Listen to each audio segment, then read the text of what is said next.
Hey guys, tonight we're diving into a lesser-told chapter of medieval life. Not the feasts of kings or the spice-laced dishes of noble courts, but the food of survival. The quiet, clever, and often desperate ways medieval peasants fed themselves through years of scarcity, harsh winters, and poor harvests. These were meals built on instinct, not instruction. Stews that bubbled with whatever could be foraged, dried, or begged. Bread made from ground-up roots and weeds when flour ran out. Strategies, not recipes designed not to satisfy, but to endure.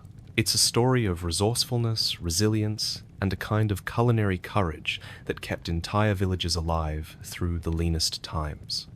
Now, dim the lights and imagine the scent of boiled barley and wood smoke in the air. This is what it took to survive when hunger was the main ingredient.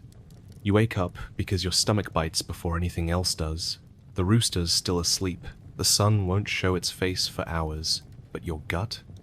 It's doing cartwheels, as if it might digest itself out of spite.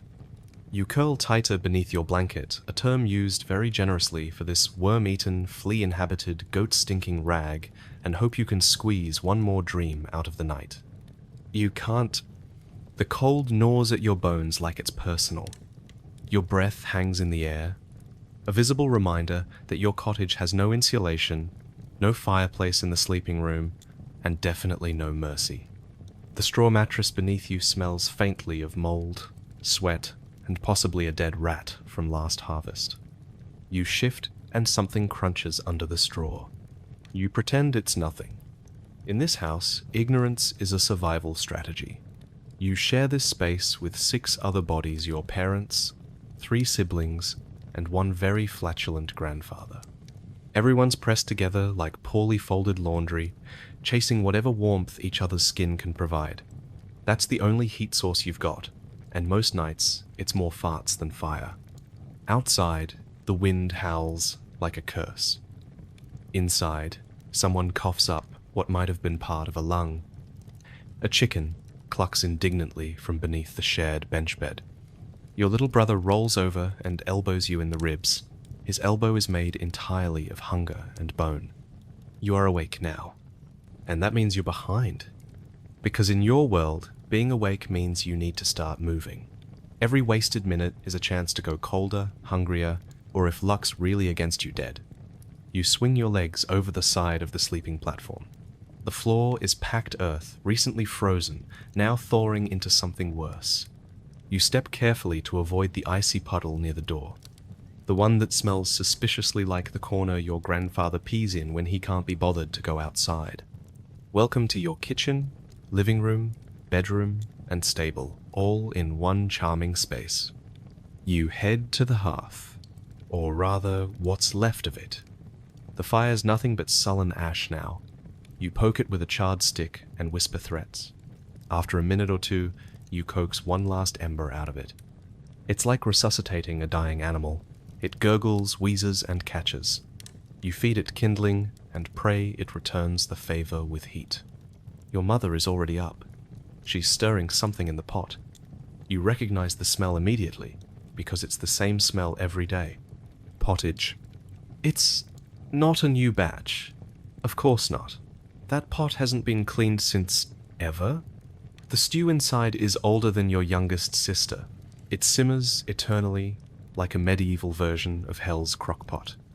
If someone fell in, you're not sure they'd even notice. The top layer is from yesterday, maybe the day before. The bottom? You don't ask. New ingredients are added as old ones disappear. You once saw a beet go in.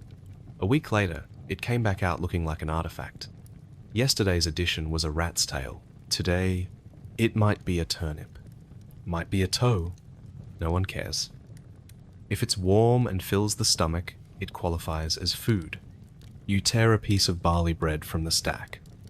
Stack, again being generous. It's more like a pile of hard disks masquerading as food. You could use it as a weapon if needed, and people have. It's rock hard, crusted with ash from the hearth, and smells vaguely like mildew. You dip it in the pottage to soften it. That's the trick. That's why the pottage is always going. It's not just a meal. It's the source of survival, the great medieval softener, the reason your jaw isn't broken in 3 places. You take a bite, it's not the worst thing you've eaten. That honor goes to the time your cousin mistook pig fat for soap. The aftermath of that was a lesson for all involved. You chew slowly, trying not to count the number of unidentifiable floaters in your bowl. There's a brown sliver that might be mushroom, or ear, or bark. The suspense is half the flavor. Outside, the light is beginning to break a sickly grey smear across the horizon. Not sunlight, not really. Just a reminder that you'll soon be expected to do things, physical things, with this body, powered by a cup of hot sludge and a chunk of day-old cement bread. Today is a work day. Of course, every day is a work day. Rest is for nobles and corpses. You will walk to the fields, hoe in hand. You'll spend hours bent over, turning soil that doesn't want to be turned. Your back will scream, your hands will bleed. You'll pause at midday to eat another lump of this same bread, washed down with a cup of weak ale that your neighbor brewed in a bucket. You'll try not to think about how many of the barley grains had worms in them, or what floated to the surface during fermentation. You'll work until the sun dips behind the trees again. Then you'll return to this house, with its damp corners and smoky ceiling, and you'll eat more pottage, slightly older pottage, slightly more sinister pottage. And you'll sleep. Not restfully, not well, but deep enough to forget you're still hungry. But sometimes, in the hour between waking and working before the chores begin, before the others rouse, you stare into the pottage pot and wonder what's even in it anymore. Because this pot, this bubbling, ancient, godless soup, it has seen things, and it's about to be your breakfast. Again. You reach for the ladle with a kind of reverence, or fear. It's hard to tell the difference anymore. You stare at the pot, the ladle rests against the rim like it's given up. And, honestly, you don't blame it. This is not just a meal. This is a legacy. A fluid, bubbling, occasionally shrieking legacy. This is pottage, your breakfast, lunch, dinner, and culinary prison. The one meal to rule them all, and the only thing standing between you and starvation. The pot has not been emptied in you don't know how long. Nobody does. You were born into this pot, you will probably die with this pot still half full. It sits there day and night, chained to the hearth like some unholy relic, always hot, always hungry. New food goes in. Old food disappears. The broth gets thicker, the flavor gets weirder, the rules are simple. If it can boil, it belongs. And if it moves, well, depends on how fast. You lift the lid. A puff of steam escapes and carries with it the scent of 8 Tuesdays ago. You see a layer of oily fat, a floating carrot top, and something green that's either a turnip leaf or the beginning of a curse. You stir. The ladle makes a slurp-slop sound as it drags through the muck. Somewhere in the depths, something bobs up half an onion, the end of a leek, possibly a knucklebone. You don't ask questions. You don't get answers. You just serve. Pottage isn't just food. It's a lifestyle, a survival tactic. The only cooking method available when your kitchen consists of a fire, a spoon, and a very optimistic attitude. The base? Always grains. Whatever's cheapest and most miserable that season. Barley, rye, or oats. You boil them until they surrender into mush. Then you throw in vegetables, turnips, leeks, cabbage, onions, whatever didn't rot or get stolen by a goat. Herbs? Sure, if you're lucky. Parsley, garlic, maybe a few sage leaves you scavenged from behind the church if the guards weren't looking. Meat? Only on feast days, or feast-adjacent days. Or when something dies nearby and no one's looking. Sometimes, a sliver of salted pork is dropped in. Not for eating, no. That would be too luxurious. It's more of a suggestion, a whisper of meat. A single fatty cube meant to haunt the entire pot with flavor. You remember once your father caught a rabbit and dropped its bones into the pot? You talked about that soup for a month. You think your sister wrote a song about it. You've heard that the rich eat pottage too. That's what makes you laugh. Sure, they call it pottage, but theirs is a crime against empathy. They add saffron, cinnamon, wine. You saw one noble add dried figs and call it nourishing. You weren't sure if you should laugh, cry, or throw your spoon at him. Meanwhile, your version is more, whatever's dying in the garden, liquefied. Still, you can't deny it. Pottage keeps you alive. One bowl in the morning, another before sundown. Maybe a scoop if you wake in the night, with hunger gnawing at your ribs like a bored wolf. It sits there, on the fire, always hot, always changing. Like a medieval version of a compost bin, but somehow edible. Your mother calls it eternal stew. You call it soup with memory loss, because no two bites ever taste the same. One might be barley and onion, the next, scorched garlic and wood chip. One time you're pretty sure you ate a feather. It was crunchy. You once asked how long a single pottage pot could go. Your grandfather stared into the fire and said, "I think ours remembers your great-great-uncle." You didn't ask again. Historical records confirm it. Some pottage pots stayed cooking for days, even weeks, without being emptied. One study of food remains at a medieval site in Warham, Percy. Found traces of long-boiled grain residue embedded in hearth pots, layered like tree rings, edible to spare. There was no meal prep, no daily dinner. There was just this, a cauldron, a living organism of boiling carbs and seasonal regret. You didn't so much eat dinner as you checked in on it like a sick relative. And it wasn't just dinner. It was utility. The hot pot warmed the house, softened the bread, washed the wooden spoon, healed the sick, allegedly. Bored? Stir the pot. Sad? Stir the pot. Need a reason to believe in reincarnation? Look at what came out of the pot this morning. Of course, there were rules. Unspoken, but absolute. Don't ever let the pot run dry. That's how you end up with burned grain cemented to the bottom until next winter. Don't talk about what you saw in the pot. If it didn't blink, it's fine. Don't eat directly from the pot. That's how Uncle Harold got whacked with a ladle. But perhaps the most important rule, don't ever trust a fresh pot. Fresh pottage tastes clean. And that's unnatural. It's missing the ancestral tang, the ghost of onions past. It hasn't had time to skin its own dread yet.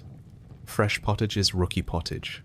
It doesn't have depth, or body, or that smoky aftertaste of, "We almost forgot to stir it this morning." You hear, the noble kitchens clean their pots daily. Can you imagine? They scrub out the crust, the fat, the grit. They throw away leftovers, actual, edible food. They start again from scratch on purpose. It's obscene. They eat their pottage with spoons made of silver. You eat yours with a spoon whittled from old fence wood, one that says if you chew too hard. They eat from bowls glazed in glass and gold. You eat from a cracked hunk of pottery that used to be a chamber pot. You're not proud of that. But it's warm, and it holds soup. And those are the two most important criteria in this world. The pottage doesn't judge. It just exists. Endlessly, quietly, resiliently. In this house, it has become something between a food and a deity. Your mother talks to it. Your father curses at it. Your sister once claimed she saw the face of St. Cuthbert in a bubble of turnip foam. You didn't believe her until you saw it too, and you're still not sure it wasn't the mold. But here's the thing. Without pottage, you'd be dead. So you give it respect. You stir it when you pass. You feed it scraps. You feed it yourself. You defend it when outsiders mock it. Because one day, the bread will run out. The beer will sour. The herbs will die. But the pottage, The pottage will still be there, bubbling, waiting, changing, but always yours. You ladle a portion into a bowl and carry it to the bench. You sit down, knees cracking. Your fingers are numb, the bowl warms them. Steam curls into your face. The smell is earthy, familiar, and slightly threatening. You take a bite, and somehow, miraculously, it still tastes like survival. You bite the bread and feel something shift, not in the loaf, but in your jaw. There's a crunch, not from the crust, from your back molar. It's cracked. Again, you spit out a shard that may have been tooth or stone. Hard to tell. The loaf doesn't care. It sits in your hand like a grudge, dense, dark, unyielding, and utterly unapologetic. Medieval bread wasn't made to be chewed. It was made to be endured. You chew again anyway. Because this rock-hard, ash-crusted, mold-speckled thing, this is the cornerstone of your entire existence. It's been 4 days since the communal oven was fired up. That's where your family bakes along with half the village. You don't have an oven of your own. You're not a noble. You're not even middle class.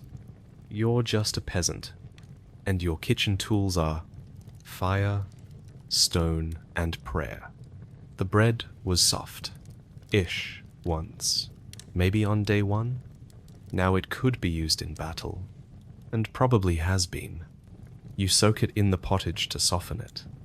It helps. Slightly. If you dunk it long enough, the crust stops fighting you and starts tasting like barley-flavored despair. But if you wait too long, it dissolves into sludge, and you're left holding a fistful of medieval oatmeal brick soup. There is no happy middle ground, just hunger and hope. You eat fast. If you eat slow, your brother gets ideas. He's already eyeing your crust like it owes him money. You grew up on this bread. You'll die eating this bread.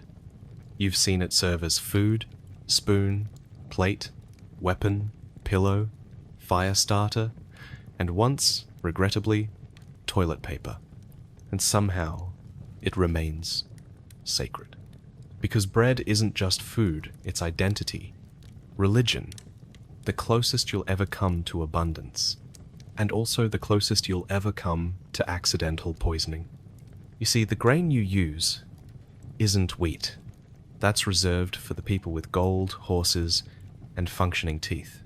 You get rye, sometimes barley, often a tragic mix of whatever wasn't stolen by birds or nobles. If the crop was especially poor, you stretch it with peas, beans, acorns, or when things are truly grim, tree bark. No, really. Tree bark. You watched your grandmother grind it once.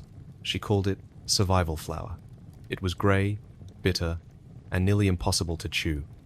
It was also the only thing that kept you from collapsing during the winter famine of 1315. But even when you have actual grain, things can go wrong. Rye, you see, is a drama queen. It harbors ergot, a toxic fungus that flourishes in damp seasons. Bake it into bread, and you've got yourself a lovely little hallucinogen, or poison, or both. They call it St. Anthony's fire. Your uncle called it the dancing plague. He said the bread made the villagers twitch, babble, and try to run headfirst into walls. He laughed when he told you. Then he wept. Then he stopped talking altogether. You remember chewing a green speckled loaf once. That was the night the moon started blinking at you. Since then, you've gotten more cautious. You peel the mold. You sniff for sourness. You check for streaks of strange color. You pray the rats didn't get to it first. Still, you eat it. Because hunger doesn't care if the bread might bite back. Most days, it's all you've got. And you need a lot of it. The average peasant like you burn through 2 to 3 pounds of bread a day. That's your energy. Your fuel, your pre-workout, post-workout, midday snack, and midnight emergency ration. Bread fills the belly when nothing else does. And on most days, nothing else is available. You chew slowly, your jaw aches.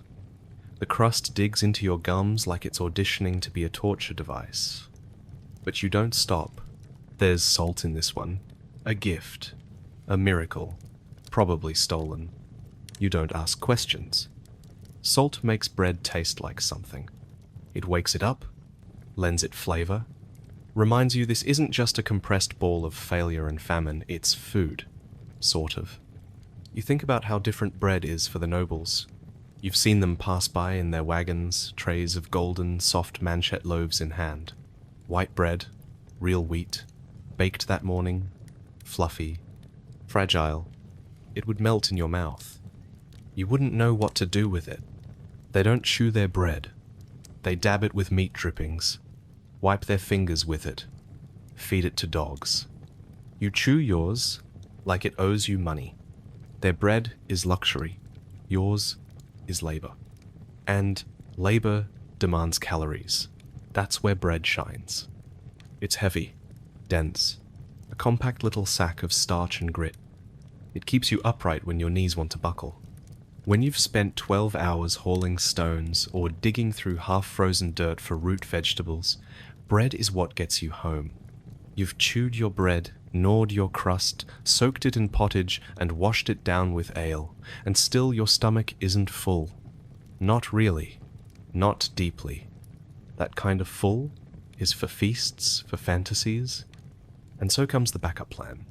The safety net for your hunger, the peasant's final defense against collapse, the greyest, gloomiest ghost of a meal. Gruel. Not porridge. Not stew. Not soup. Gruel. It doesn't pretend to be anything else. It is, by its very nature, the bare minimum of food, a whisper of grain drowned in an ocean of hot water. You ladle it from a blackened pot that's been boiled dry more times than you can count. You've seen what gruel looks like after 5 hours on the fire. You've seen what it looks like when left uncovered overnight in the smoke. You've seen what it looks like cold, and it's worse. And yet, somehow, it always comes back. Gruel is what happens when there's nothing left to eat, but you refuse to give up. It's what you make from the sweepings at the bottom of the flour bin, from barley dust, from oat scrapings, from millet fragments that didn't make it into the bread dough. You scoop it into your bowl, if it can be called a scoop. It's more of a drip. It sloshes. It sighs. It smells like boiled nothing. And yet it's yours. You eat it slowly, with the same reverence someone else might show to a roast pig. The first spoonful is warm. That's something. The second tastes like ash. Also something. By the third, you stop tasting at all. Gruel doesn't reward you. It doesn't comfort or console. It simply fills, and only barely.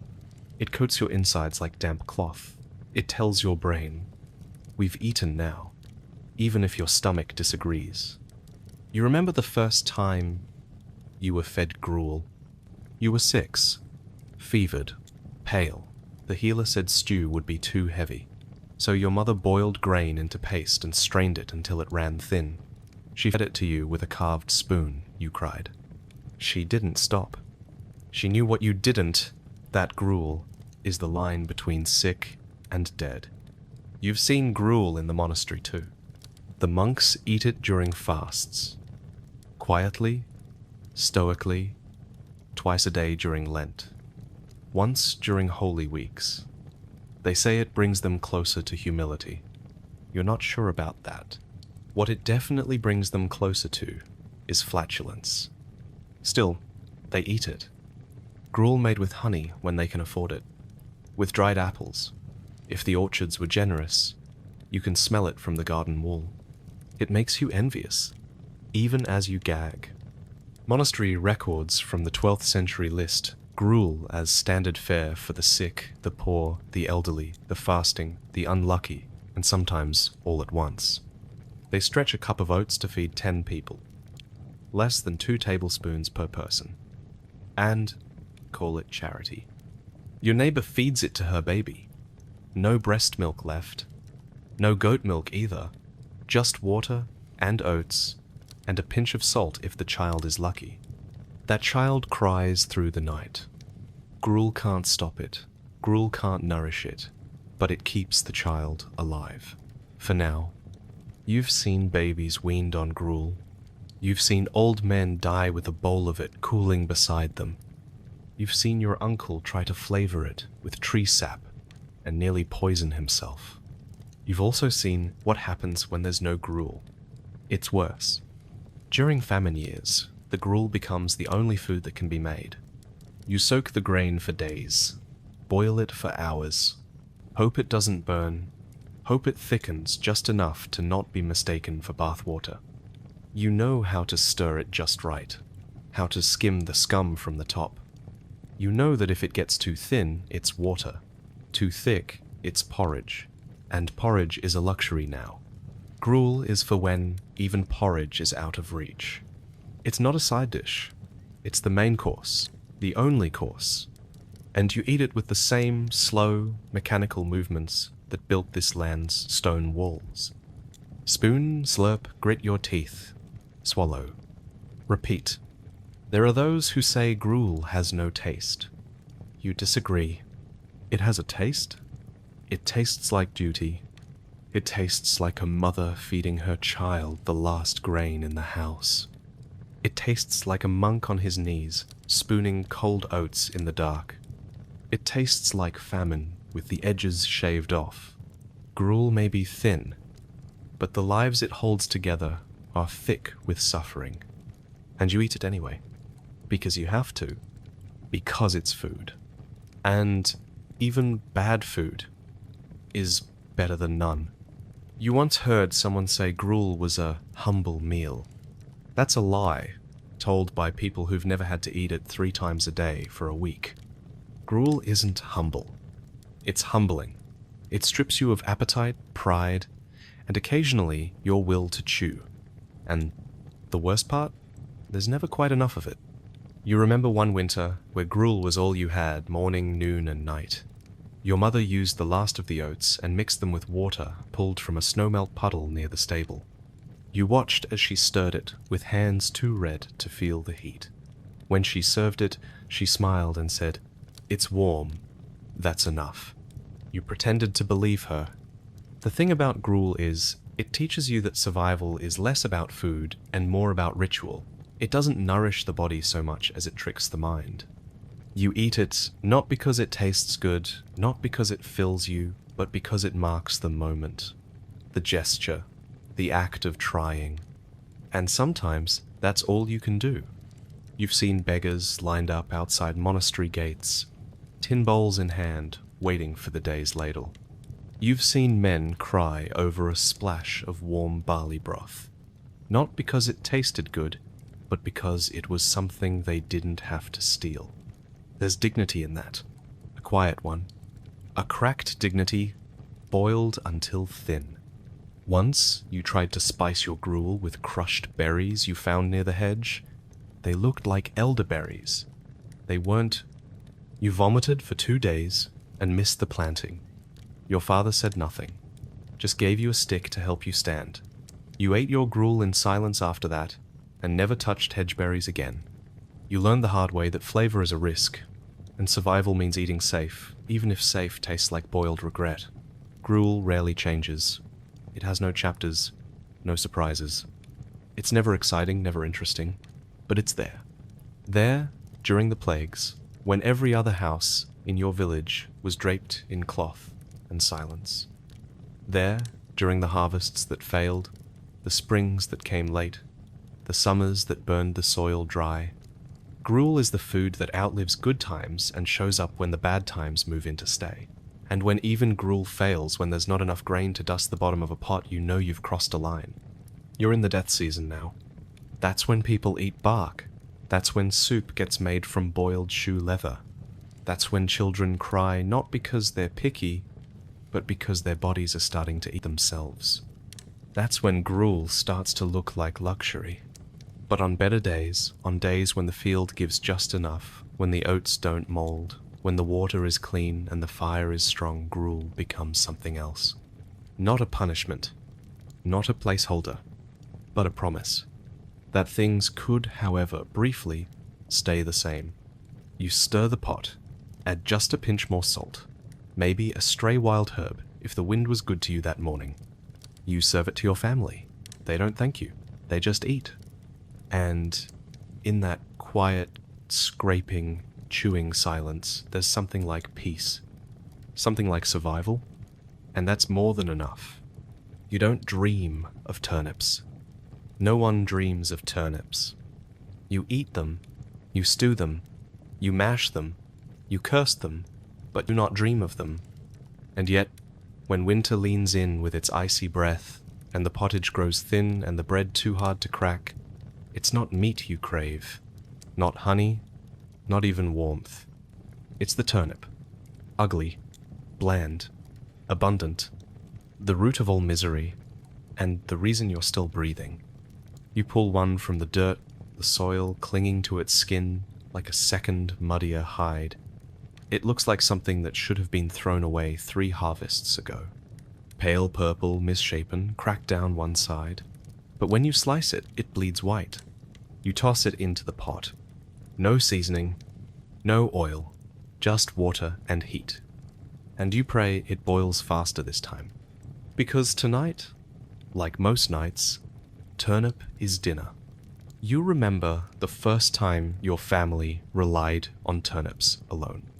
It was a bad year. The rains came late, the barley failed, and 2 villages over, a family was caught eating tree bark soaked in ale to stay alive. You had turnips, dozens of them, maybe hundreds, dug from the edge of the common fields and stashed in pits beneath your cottage like buried treasure, if treasure was bitter and gaseous and gave everyone the runs. They fed you for months. They filled the pottage. They stretched the bread. They gave your stomach something to fight over. By spring, you hated them. But you loved that you had survived. And that's what turnips are. Not food. Insurance. They grow in the worst dirt, on land where even weeds roll their eyes and walk away. You can forget them, abuse them, dig them up with your bare hands, and they'll still give you 10 pounds of edible roots per plant if the weather doesn't misbehave too much. No other crop loves neglect quite like the turnip. You store them in pits lined with straw and prayer. Deep pits, dry ones, dug behind the barn or under the sleeping floor if you're desperate. The smell leaks into everything. Into your clothes, into your skin, into your dreams, if you're unlucky. You breathe turnips, you sweat turnips. Your chamber pot smells like turnips before you even relieve yourself. But when the snows come and the fields freeze, and everyone else is gnawing on rotten cabbage and dried beans, you still have food. Rotten cabbage and turnips, that's practically a feast. You boil them, you mash them, you eat them raw when you're too tired to cook. You fry the skins on hot stones when the roots are gone. Even the leaves, if you pick them early, go into the pot. Nothing is wasted. Not the roots, not the tops, not your patience, because that was gone 3 weeks ago. Some call turnips the bread of the poor. That's generous. Bread has dignity. Bread has structure. Bread can be carried, traded, broken at a wedding, buried with the dead. Turnips just rot. But they rot slowly. And that makes them precious. Manor records from 1,286 mention villages, surviving 7 months on turnip stores alone. You believe it. You lived it. One winter you had nothing but turnips, ale, and the occasional boiled bone. You've never farted so violently in your life. Your sister swore she saw God after a 3rd straight week of boiled root stew. You're still not convinced she didn't? You hear tales of nobles who sneer at turnips, who refuse to eat them unless they're roasted in goose fat or stuffed with dried fruits. You'd like to invite one of them to your home, show them the pit, serve them a boiled root, and watch the color drain from their powdered face. Then offer seconds. The thing about turnips is that they're everywhere, and yet somehow never quite enough. They shrink in the pot. They evaporate into air and smell. You boil 5 pounds and end up with a meal barely worth chewing. But still you chew, because you've tried not chewing, you've tried fasting, skipping, stretching what you had. That's when the shaking starts. That's when your vision blurs. That's when your grandfather starts talking about the time he buried a rat in the turnip bin and forgot which one was which. You don't want to relive that. So you eat your roots and say thank you. Some days you get fancy. You add a pinch of salt, a clove of garlic if you remembered to hide one from the tax collector, or, if you're really feeling wild, a shred of pork fat left over from butchering day. That one shred makes the whole pot taste like ambition. It makes the turnips taste like memory. Like you once ate food with flavor, with soul, with joy. You stir the pot a little slower on days like that. You eat slower, too. Because who knows when it'll happen again? Even the village healer swears by them. Turnips drive out the winter melancholy, she says, mashing a boiled root into a cloth for some poor soul's chest. She also said they help with coughs, toothaches, and witch curses. But mostly, she just likes the smell, says it reminds her of survival. You don't argue. In a world where everything is dying, the turnip lives. That's enough to make it holy. 1 year, a monk passed through and taught your mother how to pickle them. That was the year your father couldn't poop for 6 days. After that, you stuck with boiling. You remember sitting around the hearth one night, the pot bubbling, the windows sealed tight, the smell got so thick you could bite it. Your cousin made the mistake of opening the door too quickly and nearly fainted. Turnips are like that. They're not just food. They're an event. The kind you never look forward to but attend anyway because you have no other option. But when the spring comes and the first green leaf sprouts and the bread softens and the ale turns clear, what's the first thing you do? You walk to the pit. You take the last turnip from storage. You hold it up to the light, and you throw it as far from your house as your weak, winter-worn arms will allow. It thuds on the ground, rolls once, and comes to rest in the mud. You don't care. You're done. Until next winter. Somewhere between the turnip pit and the pottage pot, salvation grows in silence. Not loud, not proud, just quietly stubborn. Beans, peas, the music makers of the medieval poor. You don't remember the first time you ate them. You just know they've always been there on your plate, in your bowl, or mashed into a paste and slapped onto stale bread. They are the food of work, the food of labor, the food that smells worse coming up than it did going in. And yet they are glorious. Peas and beans are the closest thing you'll ever get to meat. Not meat adjacent, not flavored like, not in the same room as, just necessary. Because where meat comes from pigs, and pigs belong to the Lord, beans come from your own dirt, quietly, freely, generously. You plant them in between rows of barley. Or, after the oats are done, they don't need much. They fix their own nitrogen, whatever that means. The priest says it's a miracle. The healer says it's witchcraft. You say it's supper. When they grow everywhere, crawling up sticks, through fences, into your neighbor's fields if you don't keep watch. Vines full of pods, pods full of seeds, seeds full of hope. You dry them, store them, hoard them. Because in winter, when the meat's long gone and the turnips have turned on you, these little legumes become your best chance at staying upright. You eat them mashed, always mashed, boiled until they collapse into themselves, then stirred with a stick until they resemble something halfway between porridge and wall plaster. Add salt if you're lucky, garlic if you're blessed.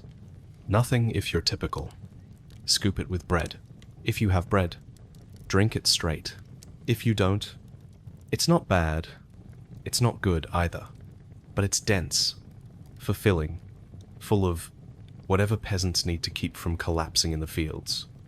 1 bowl and you can haul rocks till dusk. 2 bowls and you can chase pigs. 3, and you can carry a sheep uphill while arguing with your uncle about church taxes. But there's a cost. And the cost is wind. You've never known bloating until you've eaten 3-day-old bean mash reheated with cabbage water. You've never prayed for silence like you have during morning mass, holding in a sin louder than any sermon.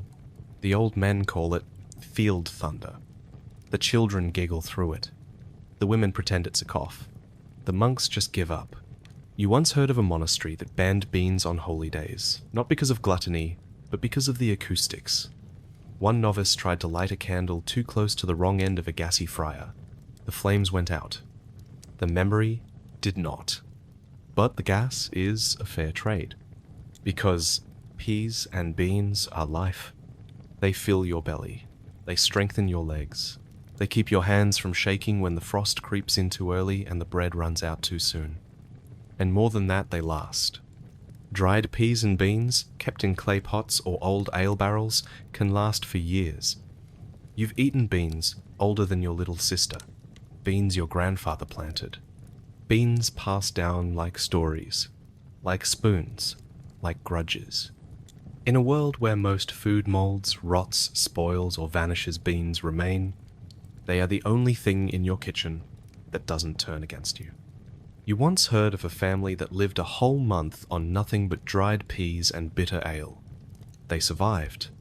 They smelled terrible, but they survived. You admire them. You've nearly been them. Some years there's so much pea mash in the house, your dreams start tasting green. You've tried to change it up, fried them once, didn't go well, baked them, burned them, ground them into flour, and made flatbread that crumbled like your aunt's memory. But still you try, still you cook. Because every time you sit down with a bowl of mashed peas, you remember what it's like to not have them, to wake up to an empty pot, to watch your brother chew boiled bark, to see your mother stare into the storage jar and find nothing but dust and mice droppings. In those moments, you would sell your soul for a handful of legumes. So now, you never complain. Not out loud, anyway. The lords don't eat peas. Or, if they do, they mash them with cream and mix in saffron and nuts and call it something foreign. You once delivered a sack of lentils to the manor kitchen. The cook sniffed at it and called it poor people food. You nodded, smiled, carried home the coppers they gave you, then made yourself a lentil stew so thick it stood up in the bowl. Poor people food is survival food, and survival food is rich in a different way. You've paid taxes in beans, settled debts with peas, once traded a sack of chickpeas for a knife that only rusted after stabbing 3 wild dogs. It was a good knife. You've used split peas to fill holes in the wall, to weigh down the bottom of your cloak, to make a child's rattle.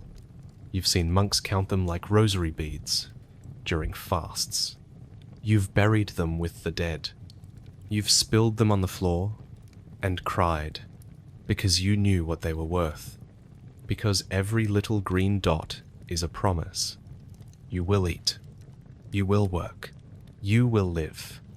Even if you stink up the entire village doing it. Some peasants even give their beans names. You scoffed at first until you caught yourself whispering to the pot after it boiled over one too many times, apologizing, thanking it, asking it to not go sour this time. Because when you've eaten the same thing every day for 30 days straight, it stops being just food. It becomes a companion, a fixture, a burden you hate but never want to lose. There's comfort in repetition.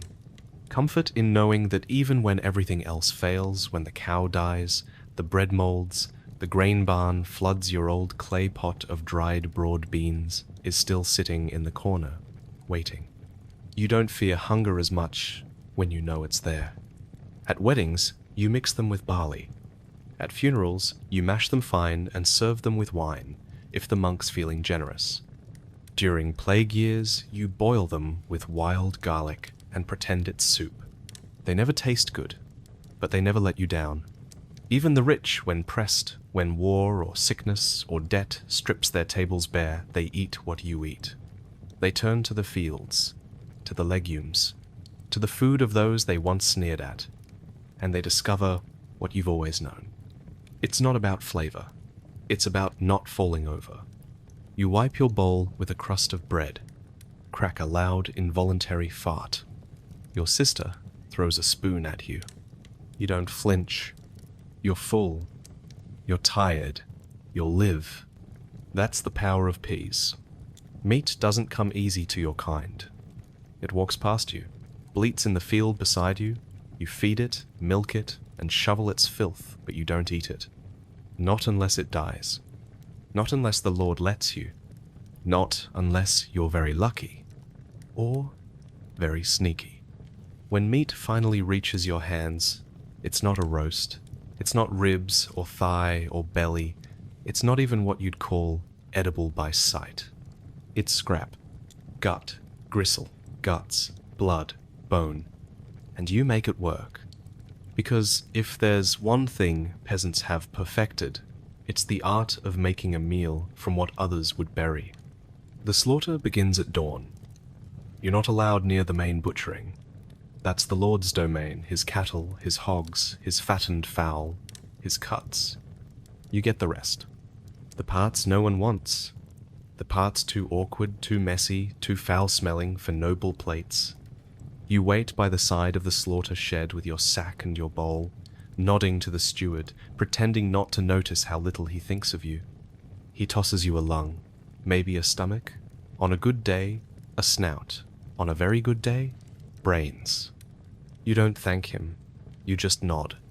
Then you run home like you've stolen gold. You clean the scraps with water drawn before sunrise, you scrape off hair, you peel back membranes. You pray the dog doesn't steal anything while your back's turned. Then you cook. You boil the lungs until they deflate like old leather. You fry the ears in their own grease. You slice the liver thin and burn it just enough to kill the taste of bile. The children eat quietly on slaughter days, even the fussy ones. They know not to waste a bite. Your cousin once got a whole pig's head. You helped him carry it back. The eyes still stared. The jaw hung loose. The smell was raw, coppery, and unholy. But you boiled it. You picked it apart. The cheeks were tender. The tongue soft. The ears crisped up in fat. And made the best snack you've had all year. The brain? Scrambled with garlic. And spread on stale bread. You don't talk about how it tasted. It tasted like survival. It tasted like you had done something forbidden and won. You've heard the rich say, peasants don't know how to cook. They say this while a cook bastes duck in wine beside a blazing hearth. You boil 3 organs in the same pot and make it taste like feast. You take blood, mix it with oats and herbs, stuff it in a cleaned intestine, and make pudding. Yes, it jiggles. Yes, it looks like regret. But it's meat, and that's enough. When nothing's left, you make bone broth. Not trendy, not gourmet, just what happens when there's no flesh and too much hunger. You boil bones for hours, days, if you have the firewood. The marrow turns to fat. The water thickens. The smell becomes a warning and a blessing. You sip it like medicine. You feed it to the sick, to the old, to the young with hollow cheeks and tired eyes. You've never seen a more grateful face than that of a starving child with a mug of hot bone broth between their hands. You've eaten rat. Not proudly. Not often. But it happened. It was during the bad winter, when even the dogs were thin and the barns were quiet. You caught one in a trap meant for rabbits. It was fat, twitchy, and still warm. You skinned it, boiled it, shared it with your sister under a blanket while the wind rattled the shutters. You didn't talk about it afterward. But you buried the bones like treasure. Because in that moment, that rat was the difference between waking up or not. Some villagers tell stories of old men who could make soup from hooves. Don't know if that's true, but you've tried. The result is chewy, greasy, and tastes like shoe leather steeped in failure. But it fills the stomach. You've eaten hedgehog, roasted in clay. You've eaten sparrow, bones and all. You once tried a fox. Never again. You've seen men punished for stealing a sheep's pluck, heart, liver, and lungs. 2 weeks' wages gone, because offal, to a peasant, is worth its weight in silver. You've also seen nobles throw it away, not out of cruelty, but indifference. They don't need to make meat from scraps. You do. And that's why you treat every part of the beast like sacred text. You boil the hooves, roast the bones, pickle the tongue, dry the tripe, and sing hymns to the fat. You render it, store it, smear it on bread, use it to waterproof your boots, soften your hands, and grease your tools. Fat is treasure. Fat is fire. Fat is life. Some say peasants don't eat meat. They're wrong. You just don't eat parts that look like meat. You eat the leftovers, the organs, the fringe, and somehow, you make it taste like victory. You've learned to listen to the animals before a slaughter. The pigs squeal in the distance, shrill, panicked, almost human. The cows don't make much noise, just shift their weight, thick and slow, as if they know their time has come and simply resent the schedule. It never gets easier. But it never gets skipped. Every part is used because it has to be. The intestines? Washed and twisted into sausage casings. You don't like the smell. No one does. But once they're stuffed with grain, blood, and whatever scraps are left, they turn into something worth chewing. You've eaten sausages so pungent they made your eyes water and your hands tremble with joy. The bladder makes a good pouch. The skin, dried into a water flask or patched into a shoe. Nothing is waste. Not in your world. And if it's not your animal, if it's poached, you don't tell anyone. You've seen men hanged for hunting rabbits on a noble's land, for setting snares for birds, for stealing a wounded deer that would have died anyway. The Lord's forest is sacred, which is to say, it's forbidden. But hunger doesn't care for boundaries or feudal law. So sometimes, at night, you go walking with a crooked stick and a sack. You've eaten squirrel stew, badger soup, hedgehog roasted in clay, and once, during a particularly bad winter, something your uncle insisted was just a big wild cat. It tasted like shame. But you lived. And meat isn't just food. It's a gathering. When the pig is slaughtered your own, if you're lucky, everyone comes. Neighbors help. Children peek around corners. The blood runs hot into a bucket, and someone is already stirring it with oats. The head is removed clean, the tail saved for soup. It's messy, loud, smells of iron and steam. But it's also the closest thing you have to celebration. The best cuts are gone fast, shared, or saved, or salted down. The rest gets cooked and eaten before it spoils. That night, no one goes to bed hungry.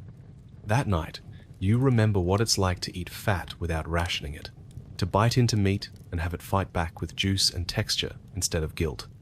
That night, you sit around the fire, greasy hands and full bellies, and feel for just a moment like a king. You wish you could bottle the feeling.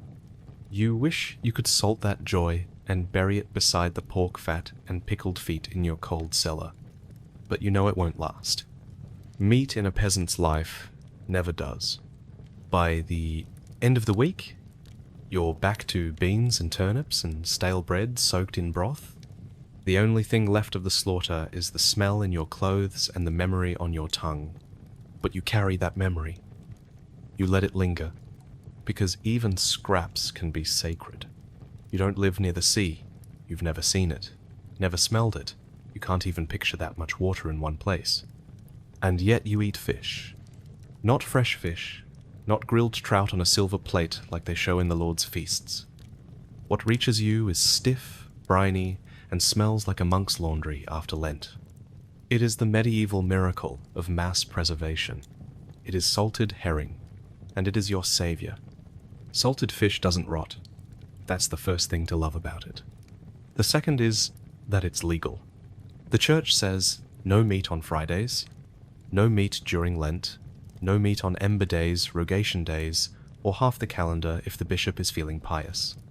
Which means if you want protein without sin, you turn to the sea even if you live hundreds of miles from the shore, because fish is allowed, which makes it holy, and in a world where pigs are property and cows are capital, that makes salted fish the people's meat. Herring is the king of them all, not because it tastes good, God, no, but because it travels.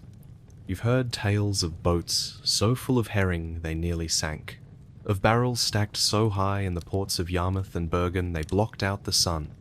During the herring season, fleets catch millions. They gut them, salt them, pack them tight into barrels, and ship them inland on wagons that creak under the weight of dead silver. You've seen them roll through the village. You've smelled them coming. Sharp, acrid, like death dipped in brine. And still you line up with your bowl and your coin. Because this is how you keep your family fed during Holy Weeks. This is how you obey the church and stay on your feet. This is how you don't starve. When you crack open a barrel, the fish stare back, lifeless, flat-eyed, bent like commas in a holy text you were never meant to read. You don't cook them, not unless you're fancy. You soak them maybe, rinse them, scrape off the crystals of salt that burn your fingers if you're not careful. Then you bite. The texture is somewhere between leather and regret.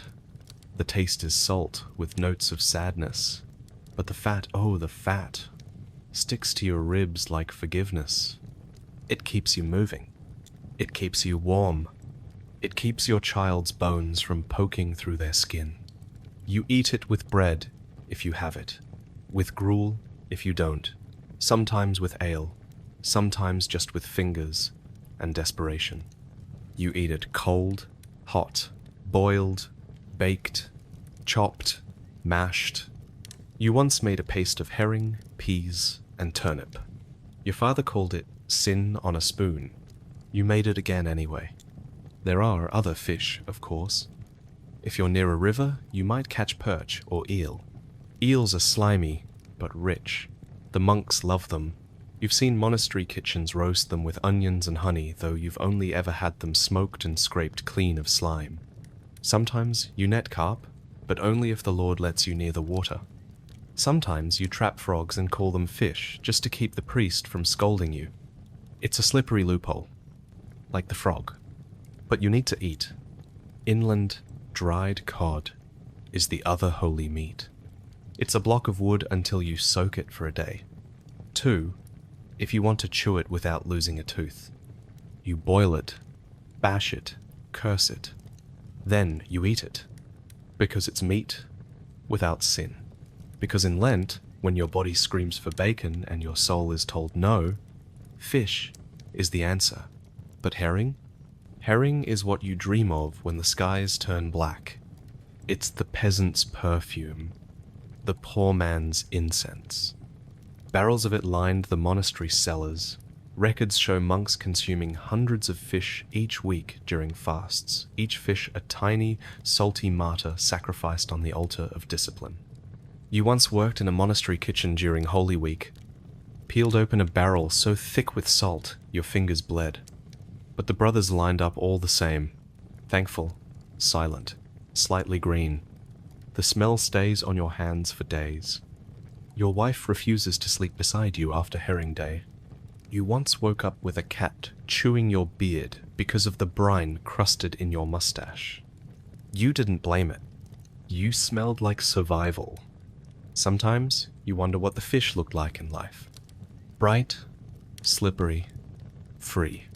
Then you remember how they look now, stacked, gutted, curled, and you feel a strange kinship. You, too, have been salted by the church, preserved by obedience, shipped far from where you began. You, too, are bent, but not broken. Fish is not luxury. Fish is necessity. It's not a delicacy, it's doctrine. It is what lets you obey God and still see spring. It is what lets the fasting be fasting, not dying. And still, on Easter morning when the ban is lifted, and the priest bites into ham, and the children taste fresh eggs again, you feel something unexpected. Not joy, Not even relief. Just silence. The kind of silence that comes after chewing the same salted fish 50 times a year. The kind of silence that knows it'll be back on the table by Friday. And you say a quiet thank you, not to God, not to the priest, not to the fish, but to the barrel. The cracked, swollen barrel that never let you down.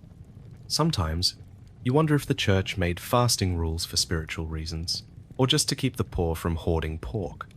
Because for all its sermons on abstinence, the priest still eats better than you. His fish is fresh, his butter is salted, his Lenten meal includes 5 courses and a pie made from almond milk and sweetened spices.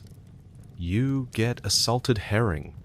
1, and it's already started to curl. But still, you obey. Because to break the rule is to break your standing in the village.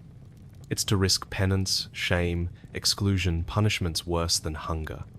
And besides, you've learned to make the best of it. You've learned to soak your fish longer, to mash it with mashed peas, to spread it on flatbread, to wrap it in cabbage leaves and pretend it's something better. Once, on a festival day, you even made herring pie. It nearly set the thatch on fire, but it tasted like victory. You've heard of places where the church taxes salt, where barrels are locked behind walls, and only nobles may access the good stuff. But here, you have salt. Not much, not often, but enough. Enough to dry the blood from a slaughter, enough to pickle a handful of turnip, enough to keep a fish from turning. Salt is power, and power, once in the hands of the sea, now lives in your pantry, in a cracked jar tucked behind a basket of beans. Enough to last the winter, maybe? If you ration, if you're careful, if the rats don't find it. Fish has taught you the value of patience, of soaking, scraping, boiling, of watching a pot for hours, waiting for a meal that doesn't reward effort with flavor. It's not about pleasure, it's about survival. Fish isn't food, it's fuel, a loophole, a sacrament packed in brine. And for all its smell, for all its stiffness, for all its unwelcome return, week after week, you're grateful for it. You'll eat it again. On Friday, and every Friday after that, until the barrel runs dry, or the hunger runs deeper, whichever comes first. You don't trust the water. No one does. You've seen what it does to people, watched children double over from cramps after drinking from a muddy stream, seen your neighbor grow pale and vanish in a week after drawing from the wrong well. You may not know what bacteria is, but you know what sickness looks like. That's why you drink ale. Not because you're celebrating, not because you're an alcoholic, but because you want to live. Your day starts with ale, ends with ale. You drink it with bread, with pottage, with salted fish. You've drunk it while digging a ditch, birthing a calf, burying a child. It's not strong. Not the kind that gets you singing dirty songs in the tavern. This is small ale, barely 1% or 2% alcohol, just enough to purify, not enough to party. You brew it at home. Everyone does, mostly the women. You've seen your mother boiling grain in the hearth, stirring until the bubbles nearly burn her hands. You've helped her strain it through linen, watched her cool it in clay jugs, added sprigs of herbs for flavor, which usually means not revolting. Then you wait. A day. 2, and the ale is ready. Cloudy, flat, warm, but safe. You don't drink it to get drunk. You drink it so your insides don't rot. You drink it because the water could kill you, and the ale only makes you burp. Records say the average medieval peasant drinks a gallon of ale per day. You believe it. It's not indulgence. It's hydration. It's calories. It's comfort. It's currency. You've been paid in ale. You've bought firewood with ale. You once proposed to a girl with a jug of your family's strongest brew. She said yes, then threw up behind the barn. You married her anyway. You've seen stronger stuff, too. Cider, made from windfall apples gathered by the bushel in the fall. You smash them in wooden presses, catch the juice in buckets, and leave it to bubble until it turns sharp and gold. The poor man's wine, easier to make than ale. Sweeter, too, at least at first, until it bites back. You sip it on feast days, weddings, the end of harvest. A jug passed hand to hand around a smoking fire. Laughter, singing. That one cousin who always gets naked after 3 cups. It warms your belly more than it should, reminds you that you have a belly to warm. Then there's mead, the golden ghost. You've only tasted it twice in your life, once at Easter, once at a funeral. Both times you were too young to understand what luxury it was. Mead is for those with bees. And bees are expensive. Still, some clever peasants keep them. Hollowed logs, clay hives hidden near wildflowers. You've helped collect honey once dressed in rags, face-wrapped, moving slow as prayer. The bees still stung, but the honey, worth every welt. Sweet, thick, sacred. The mead you made from it ran hot down your throat. Your knees went weak. Your mother said you looked like a bishop, tasting heaven. You never forgot it. Ale is daily life. Cider is reward. Mead is myth. And together, they keep you alive. They hydrate you, feed you, let you pretend you're not just surviving, but choosing to survive with flavor. You don't have wine, that's for priests and lords. You have ale. You have a jug with a chipped rim and a smell that never quite goes away. And you hold it like a chalice, because it has kept you standing, even when your legs tremble, even when the crops fail, even when your throat is too dry to cry. You've watched men die of thirst next to a stream. You've watched children drink river water and then stop drinking anything, forever. But you've never seen someone die from small ale. Not once. You teach your children to drink it. From the cup, from the jug, with bread, without. You remember your first taste. Foamy, warm, bitter.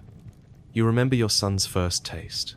Confused, then delighted, then loud. Now he asks for it with every meal, like it's his birthright. And in a way, it is. Because in a land where food is uncertain, water is dangerous, and medicine is prayer. Ale is security. The barrels in your cottage are as important as the grain in your field. You roll them, patch them, refill them, curse them when they leak, thank them when they don't. Sometimes, when the night is long and the work is done, you sit by the fire with a half-empty mug and wonder how many days this brew has bought you. Then you drink, because you can, because it's yours, because for all the things you lack, you've never lacked this.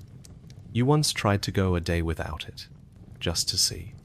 You lasted until noon. Your mouth dried up, your stomach churned. You started to sweat not from thirst, but from memory. A creeping sense of absence, like something essential had slipped through your fingers. By dusk, you gave in, drank a mug so fast you choked on the foam. And just like that, you were back. Not drunk, not merry, just right. You've seen people try to outlaw it. A bishop once claimed ale led to idleness, that if the poor drank less, they'd work harder, pray more, sin less. The village ignored him, because no one sins less when they're dying of thirst. There's an old man who lives by the edge of the woods, a beekeeper, half blind, one hand. But his mead? It could make a monk break his vows. Every midsummer he trades jars for eggs, barley, and gossip. On feast nights he drinks with the young men, sings bawdy songs with the old ones, tells stories with lips sticky from honey and memory. You've never had the courage to ask for his recipe. You just hope he never dies. Or if he does, that someone writes it down. Because mead like that doesn't taste like alcohol. It tastes like time. like flowers crushed underfoot, like sun on your shoulders, like what the world could be if the lords forgot how to count coin and the priests forgot how to speak Latin. You've poured ale on the ground for the dead. You've toasted births with cider. You've whispered confessions to a mug when no priest would listen. Your jug is your altar. Your brew is your blessing. And when your hands shake from hunger, when the cold slips under your skin and curls into your bones, a mouthful of warm ale can feel like a miracle. One winter, your supply ran out. The grain had gone to seed. The wood was too wet for a fire. The pot cracked in the frost. You drank snowmelt instead. Your son fell ill. You held him as he shook and burned, his body fighting water like it was poison. You prayed. You begged. You boiled every jug you could find. But the ale was gone. You never forgot that. You never let the barrels run empty again. When spring came, you brewed with bark and wild herbs just to get something drinkable. It worked. Barely. You called it brown courage. You drank it with shaking hands and a full heart, because even if it tasted like smoke and twigs, it tasted like life. There are days when the ale hits different. Not because it's stronger, not because it's warmer, but because of where you are when you drink it. By a fire after the harvest, in the field with dirt still under your nails, beside a friend who's said nothing all day, but shares their jug without asking. It's those days you remember most. Not the taste, not the smell, but the feeling of being held together, not by law, not by God, but by grain and yeast and quiet human stubbornness. One time, during the plague years, a monk came through the village, face covered, robe stiff with travel. He had no sermons, no blessings. Just a small clay flask of ale that he'd brewed himself in the mountains. He gave it to your father, said it had been blessed. Your father didn't believe him, but he drank it anyway. And for the first time in weeks, he smiled. Maybe it was just the warmth, maybe it was the yeast, maybe it was nothing. But you still remember that flask. Still remember the way your father's eyes crinkled, just for a moment. Like he remembered something sweet. Something from before. Something almost worth toasting. You don't live for sweetness. You live for calories, warmth, and whatever doesn't rot before morning. But sweetness? That's something else. That's hope with a flavor. And it comes to you in fleeting golden moments like sunlight breaking through smoke, or a dream you forget as soon as you wake up.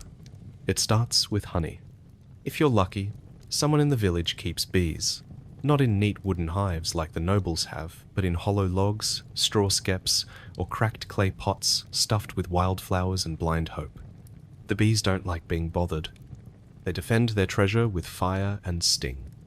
You've helped raid a hive once. Smoke in your face, thick gloves, a prayer whispered to St. Ambrose. The moment the wax gave way and the comb broke open, you understood why it was all worth it. Thick, golden, sticky, liquid sunlight. You carried that dripping slab home like it was a holy relic. The smell filled the cottage for hours. You scraped the comb into porridge, licked the bowl clean, rubbed it on a sore lip, let a drop fall on your tongue, and swore you'd never complain again. You did. But for a moment, you believed yourself.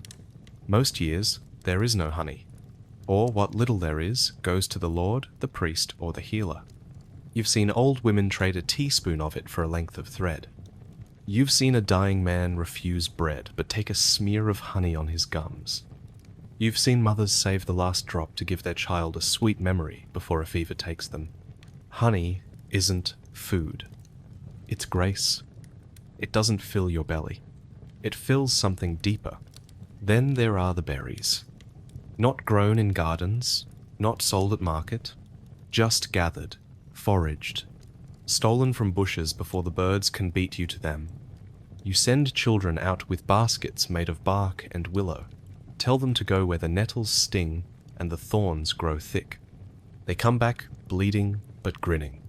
Blackberries with skins like night. Gooseberries that burst sour and sweet. Wild strawberries so small they vanish on the tongue.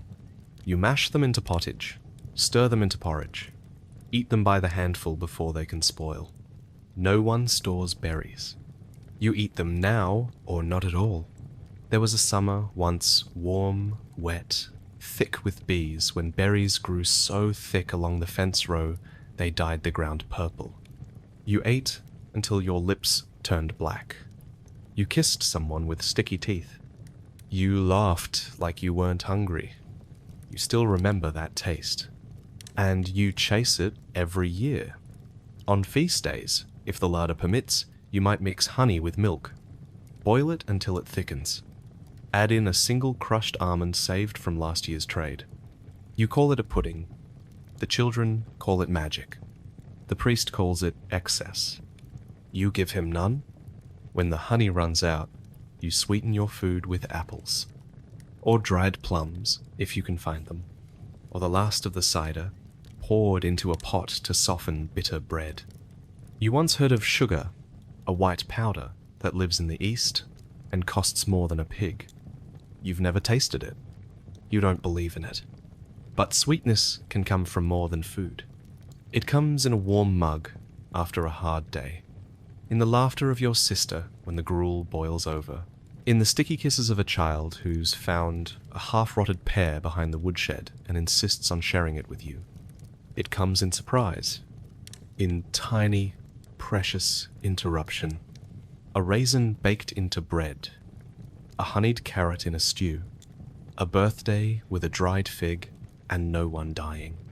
You save sweets for mourning, for healing, for birth, for begging the gods not to take someone else. You save them for what matters.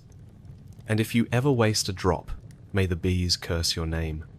Once, in the dead of winter, a merchant passed through your village with dried fruit dates, he called them. Brown, wrinkled, stuffed into a cloth sack that smelled like desert winds and spilled wine. He let the children smell them for free, charged the adults in coin. You bought one. Just one. Traded 2 eggs and half a heel of bread. He looked at you like you were mad. You didn't care. You brought it home, split it in 4, gave a piece to each child and the last to your wife. Watched their faces twist in wonder at the flavor. They didn't say thank you, they just ate. You didn't need thanks. That night, you slept full not in body, but in memory. The thing about sweetness is that it doesn't last. It rots, it dries, it vanishes. And that's what makes it powerful. Because in a life where most things are constant mud, toil, cold, hunger, sweetness is rare. It's not a staple. It's a whisper. A reminder that joy exists somewhere, even if only for a moment. Children hunt sweetness like foxes. They chew on roots, suck on grass stems, lick the last dribble of honey from the spoon, and fight over who gets to scrape the pot. You don't stop them. You remember what it was like to be 6 years old and believe that a berry bush was a gift from heaven. You still believe it, if you're honest. There's an old tale about a boy who stole honey from the monastery stores and was struck blind by Saint Mary herself. You don't believe it. You think he tripped on a stone and the monks needed an excuse. But still, you keep the honey jar out of reach, just in case.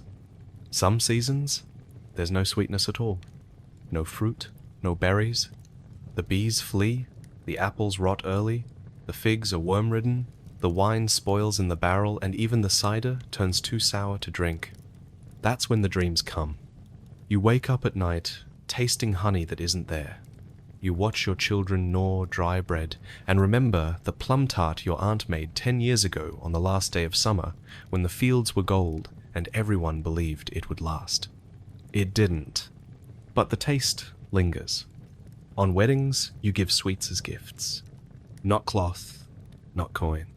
Just a wrapped lump of preserved fruit, if you have it, or a twist of honeycomb sealed in wax. Something simple, something earned.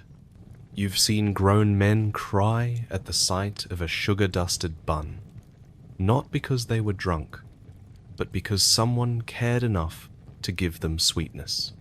And in this life, that's not small. That's a miracle. Your mother used to say that too much sweetness made the soul lazy, that bitter food built better people. You half believed her, until the day she got sick and your father spent 3 whole days searching the hedgerow for wild strawberries because she once told him they reminded her of the summer they met. He found 6, laid them in her lap like gems. She smiled so hard her lips cracked. You never doubted sweetness again. The healer uses it too, not just for taste but for strength. She stirs honey into bitter herbs, crushes dried berries into powders, sweetens broth for the dying. Her cupboard smells of mint, smoke, and fruit left out too long. When you're sick, she feeds you a syrup so sweet it hurts your teeth. But it helps. Not because it cures the fever, but because it tells your body, you are not forgotten. You've once had dried pears. Once sliced thin and left in the attic to harden in the wind. They curled into gold coins, sharp around the edges, chewy as leather. You bit down, expecting dust. But instead, you got flavor. Soft, floral, alive. You closed your eyes, and for one bite, the world wasn't grey anymore. Sweetness teaches you to slow down, to notice, to remember, because nothing so rare can be rushed. You sip the cider instead of gulping. Let the honey dissolve on your tongue. Take small bites of the only preserved plum you'll taste all year. It's not about filling your stomach. It's about filling your life. You've buried people with sweets in their pockets, not for nourishment in the afterlife, but because you hope wherever they're going it's not as bitter as here. And if it is, at least they'll have one good taste left. When the fields fail you, the forest waits. It does not welcome. It does not comfort. It endures. And sometimes, when winter leans in too hard and the grain runs out and the turnips turn soft and the barrels stand dry, you follow the deer paths. Because out there, beneath leaf and shadow, might be the difference between life and death. You carry a basket, a knife, a sack made from torn linen. No coin, no map, just hunger. You search under leaves, crack, open, fallen branches, dig at roots with your fingers. Pray for something, anything with color. You are not looking for food. You are looking for mercy, and sometimes the forest gives a nut, a leaf, a bitter bulb not yet rotted by frost. Sometimes it gives more. Chestnuts are the first treasure. They fall in autumn, thick and round, hidden in prickled husks that slice your hands but keep the squirrels honest. You roast them on stones, boil them to mash, dry them and grind them into flour that doesn't rise, but fills the stomach all the same. They taste earthy, mealy, sweet, if you're lucky, but mostly they taste like relief. There are families that survive whole winters on chestnut cakes alone. One tree, one season, and enough care can feed 4 mouths until spring. They're called the bread of the trees. And when your field gives nothing, you turn to the bark and pray the forest will bake instead. Then come the acorns. Not by choice, by necessity, because chestnuts run out, or rot, or the pigs get to them first. And acorns are always there. Bitter, tannin-rich, poisonous if you eat them raw, but you're desperate, so you soak them, over and over, in buckets, in flowing water, in buried clay pots. The bitter leaches out, the starch stays in. It takes days, sometimes weeks, but at the end, you have something close to food. You grind it, mix it with turnip flour, shape it into flat cakes, and cook it on stones, praying they don't crack your teeth. You call it bread, You chew with your eyes closed. You tell your children it tastes better than last year. You lie. The records don't talk much about bark. But you know bark. You've scraped it from elder trees in March, peeled it from birch in November, boiled it with bones to make broth thick enough to coat your lips in sap. It's not food. Not really. But it's something to chew. Something to hold in your mouth when hunger makes your stomach eat itself. You've seen it work. You've seen it fail. You've seen men eat too much and vomit behind the shed. You've seen women feed it to babies who stopped crying hours ago. Bark doesn't save, but it delays. And sometimes that's all you need. You know the plants, too. Not from books, from memory, from whispers, from watching your grandmother pull nettles with her bare hands and say, "Better stung than starved." You boil nettles, fry chickweed, add wild onions to whatever hasn't rotted in the pot. You collect leaves so bitter they burn the back of your throat, but they bring color to your cheeks and wake up your blood. You eat flowers in spring, roots in summer, mushrooms in fall, only the ones you know. You remember the Thompsons, all dead from a single stew. Wrong mushroom, right desperation. In famine years, the woods are busy. Every path is worn, every bush picked bare. The squirrels go hungry, the foxes grow bold. You meet neighbors in places you used to call quiet. You nod. Don't speak. Everyone is trying to pretend this is just a stroll, not survival. Sometimes you get lucky. You find a fallen log soft with beetle larvae. You scoop them out, drop them in the pan, roast them till they pop. They taste like walnuts if you lie hard enough. You find wild apples, gnarled, sour, speckled with rot, but edible. You bring them home, like gold. Your wife makes a stew with the last of the lentils and one of those apples. It tastes like memory, like something you thought was gone. You've watched children learn which seeds to spit and which flowers to eat. You've watched elders sit under trees they planted 60 years ago, waiting for the nuts to drop. You've buried people beside the same trees, their final meal provided by the forest that outlasted them. You don't own the woods. The Lord says you can't hunt there, can't cut the trees, can't snare rabbits or trap birds or pick herbs without his blessing. You do it anyway, quietly, quickly, carefully, because you're not stealing. You're surviving. You've seen laws written on parchment that say, "No peasant shall gather without leave." But you've also seen your sister dig for roots under moonlight, barefoot and quiet, just to feed her son. You've seen old men fined for picking herbs that grew beside their father's grave. You've watched a woman whipped for taking a bundle of dry sticks that no one else even noticed. The forest may save you, but the Lord owns your salvation, and if he catches you, he'll make sure you pay for it. So you learn the boundaries. You forage where no hoofprints show. You carry baskets made from clothes, not wood so they don't clatter. You pull leaves in silence and bury your fire when you cook them. Because in this world, eating quietly is safer than starving publicly.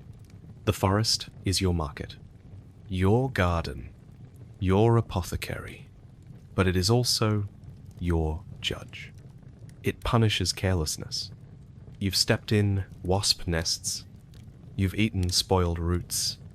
You've slipped on wet moss with a full basket and broken 2 ribs. And the next morning, you still went back. Because it was that, or to your child cry with an empty belly. You know the good trees by heart. Hazel, oak, beech. You know which ones give early, which ones hide their gifts, which ones keep their branches until frost strips them clean. You once spent an entire day gathering nuts, then lost the whole sack in the river crossing home. You wept like a widow, and then you turned around and went back.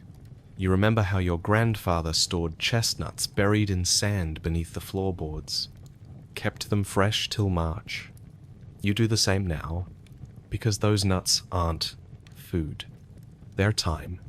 Weeks of life in every pile, days of warmth, meals you don't have to explain. They're your insurance policy against famine, your answer to every grim question. When the forest is kind, you call it blessing. When it's cruel, you call it test. But either way, you return. You return because the fields don't care, because the soil forgets you, because the weather answers to no one. But the trees, remember? They remember where your mother dug wild onions, where your uncle planted mushrooms after a lucky harvest, where you wept and buried the last of your spoiled grain. The forest is not gentle, but it is there. And when the famine comes, when the people start scraping lichen off stones, when the rats disappear from the traps because they've all been eaten, when even the priest stops pretending things are fine, it is the forest that gives your village its last chance. Not the Lord, not the church, not the soil, but the trees, the roots, the weeds, that which grows without permission, that which doesn't care about your title, your tax, your guilt, or your prayers. One day, when you are old, you will walk your children into the forest. You will show them which leaves sting and which soothe. You will teach them the sound of good nuts falling, the smell of bad mushrooms, the bend of branches where the berries hide. You will tell them the truth. The forest feeds those who remember what it gave them. And then you will hand them a basket, and hope they never need it. You've eaten bark, you've boiled weeds, you've scraped the soot from the inside of the hearth and stirred it into broth. But now, there's nothing left to scrape. Not from the fields, not from the forest, not from the corners of the grain jar where the mice used to hide. And so you do what the dying do last. You make ash cakes, not because they're good, not because they're food, but because they are the final ritual between a peasant and starvation. It starts with whatever powder you have, a handful of acorn flour, the last sweepings from the millstone, dust from the bottom of the grain bin, floor swept, mouse touched, possibly half dirt. You mix it with water, maybe salt if there's still a pinch left. If not, spit will do. You stir it into a paste that resists both form and flavor. You shape it into a lump, not a loaf, not a roll, a lump, and then you bury it in the fire. Not beside the fire, not on a clean stone or an iron plate. You bury it in the ash, in the coals, in the still glowing memory of yesterday's warmth, and you wait. There is no smell, no rising steam, just smoke, just grit, just a faint, dry hiss, like the sound of winter chewing through your roof. You dig it out with a stick, tap the worst of the ashes off, blow on it once, twice, then take a bite. It's hot, dry, it cracks, it sticks to your teeth like burnt bark. You chew and chew and chew, and still, it does not become food, but it becomes something else. It becomes survival. Ash cakes are not a meal. They're a message, a way of telling your body, not yet. You're not dead. Not today. Not while there's still wood to burn and water to boil and flour to fake. You've heard it said that ash cakes saved entire villages during the Great Famine, that women baked them with tears in their eyes and babies on their backs, that children sang songs about them, quiet songs whispered under breath so the hunger wouldn't hear. You believe it. You've lived it. Your father called them grave bread. Your grandmother called them god cakes. Your cousin swore they were the reason his youngest survived the plague winter. You don't call them anything anymore. You just eat. You eat them with silence, with cracked hands and a gut that has learned the language of emptiness, with a prayer that doesn't ask for miracles just one more morning. Sometimes you get creative. Add dried grass, mix in boiled roots, spread a smear of old lard across the top to pretend it's something better. Sometimes, in a fit of humour so dry it could splinter wood, you offer one to your neighbour like it's a gift. They laugh. Then they eat it. There's no shame in ash cakes. Not when everyone else is making them, too. Not when the Lord's own steward was seen pulling scraps from the stable floor. Not when the church pantry is locked and the rats have disappeared and the birds haven't sung in 3 weeks. You remember the first time you made one. You were young. Your mother let you mix the water. Said it was a skill everyone had to learn. You didn't understand then. Thought it was a game. Laughed when it crumbled in your hands. She didn't laugh. Now you understand. Now you mix the paste the same way. Slowly. With a hollow sort of care. Like dressing a wound you know won't heal. Some people say, the ashes give flavor. That the bitterness is good for the blood. You don't care. You eat them because the body needs chewing, needs something to believe in. And ash is as close to belief as you can afford. You've heard of people dying with a half-eaten ash cake beside them. Not because it poisoned them, because they were already halfway gone. Because even the illusion of bread wasn't enough anymore. You've seen it yourself. A man chewing without swallowing. A woman who made cakes every day but never ate. Said they were for the children. She died in her sleep with flour on her fingers. And still, the cakes were there in the morning. Waiting? You don't let anything go to waste. Not the flour, not the fire, not even the ashes. When the wind blows hard and the roof groans, you gather what's left of last night's burn and sift it through your hands. Looking for anything. A clump, a chunk, something that hasn't turned to dust. Once, you made a cake out of nothing but ash and water. No flour at all. You told yourself it was different. It wasn't, but it was warm, and that was enough. Some people say ash cakes are peasant sorcery, that they're a way to cheat hunger, to fool death into waiting. You don't believe in magic. But when the pot is empty and the air smells like snow, you'd try anything. Even making bread from fire. Especially then, you've seen better days. Days with butter, with cheese, with meat so thick it dripped fat onto your hands. But those are stories now, told between bites of ash, between winters, between heartbeats, and you keep telling them, because maybe just maybe next year, you won't have to eat ash. Maybe the rains will come. Maybe the barley will hold. Maybe the bees will stay. Maybe your hands won't shake when you shape the cakes. Maybe your children will eat fruit again. But until then, you bake. You stir, you shape, you bury, you wait. And when the smoke clears, you eat. Because if you don't, you won't get the chance to remember what bread used to taste like. You never write the recipe down. There's no need. It lives in your hands, in the rhythm of your stirring, in the silence between bites. You could teach it to your children without speaking. Just a bowl, a splash of water, the blackened half, and a look that says, "This is what we do now." There's a grim pride in knowing how to make something from nothing, in turning ash's symbol of endings into a beginning, even if only for one more night. You've taught others, the widow with 7 mouths to feed, the boy who lost both parents and burns every pot he touches. You show them, not kindly, not cruelly, just matter of fact, because kindness doesn't feed you, and cruelty wastes breath. But knowledge? Knowledge might save a life. Ash cakes don't forgive, they don't nourish, but they remember. They remember every field that failed, every storehouse that emptied, every harvest that shriveled under skies too bright or too black. They're baked grief, burnt desperation pressed into shape. A symbol, sure, but also a reality. You remember the winter the Lord left, rode south with his guards and his grain, leaving the village to rot. No coin, no relief. Just an empty manor, and a locked storehouse with weevils gnawing at the walls. That's the year everyone ate ash cakes, morning, noon, and night. By the end, they joked about it black bread for black days, they said.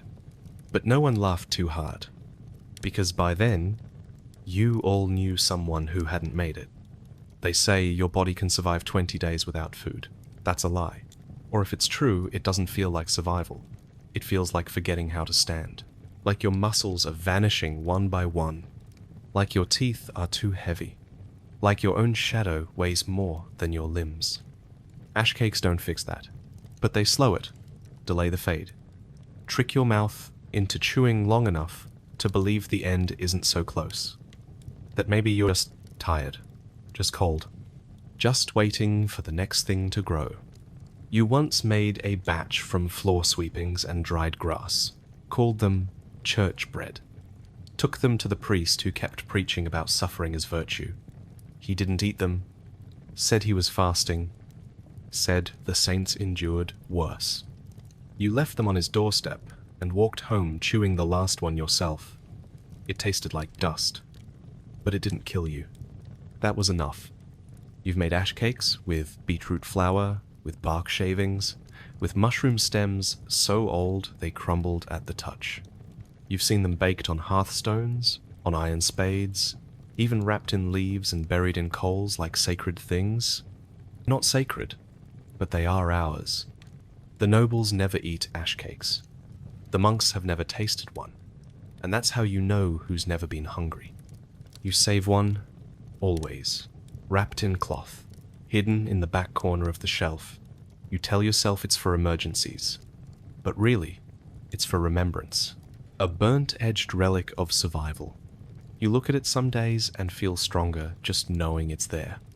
Because to hold one is to remember you've endured worse. And you might endure again. You don't plan meals. Not like the steward does, scratching menus on parchment and sending servants to fetch the goose, the garlic, the grapes that haven't yet wrinkled. You don't have parchment, or servants, or grapes. What you have is whatever's left. A half turnip, 3 beans, a cup of week-old gruel, a heel of bread so hard it could knock out a rat, 2 wild onions, and a bone so thoroughly boiled it whistles when you shake it. And so, you make dinner. You make it like your mother did. Like her mother did.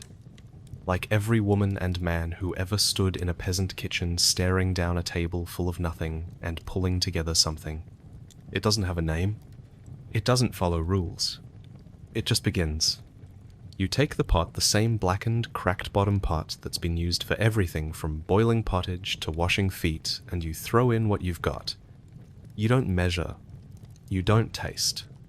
You trust your hands, your nose, the weight of a habit passed down through hunger and hope.